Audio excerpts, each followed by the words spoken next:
Hey guys, Mr. Nomad here, working on a 2007 BMW 525xi, and the customer came in complaining that the car wouldn't start. We ended up starting by checking the starter. We tried tapping on it.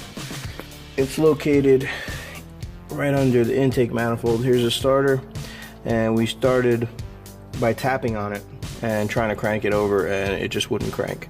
So I was able to remove the plug here, check for a signal with a test light to see if the starter was getting the signal to fire over, or to turn over or not, and it was.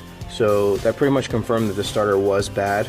We also had some starter codes in the computer, in the BMW scanner, and we were able to determine that it would need the starter. So in order to replace the starter, you do have to remove the intake manifold, quite a few harness, a few brackets, and the area of the windshield cowl where the air filters go. Once you remove all those things, it's a lot easier to do. This is the intake manifold out, and in the process of removing the intake manifold, it's highly recommended that we change this valve here.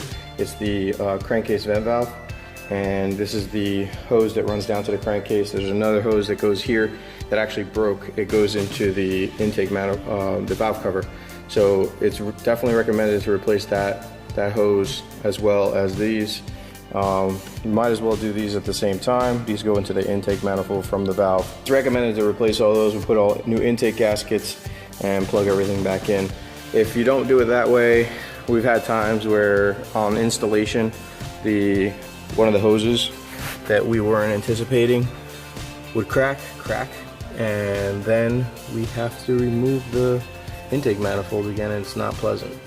So if you're going to do the job, if you're going to do it yourself, it's not that difficult. It is time consuming, and it's a little awkward because of this junction box here. It's very tight onto the bracket, so it's hard to remove it. I'd probably remove the two screws off the intake manifold and then remove the bracket that way. That's a pain too, but it's probably easier than trying to slide the plastic out of the sleeve. So once you take that out, it would be pretty easy to change. Also, the aluminum bolts, the starter's held in with two aluminum bolts. I think BMW recommends replacing them so they don't snap on installation. And once you do that, the car should start right up. And like I said, that's the time to do the crankcase vent valve, and also the oil cooler. The oil filter housing sometimes does leak, so it's not a bad time to do that either, because you have so much more space, so much more room to work. But it depends on the budget that you have, or the client that you're working on their car has, whether or not they're willing to spend the money on doing it all at once, or they'd rather wait until they have a problem.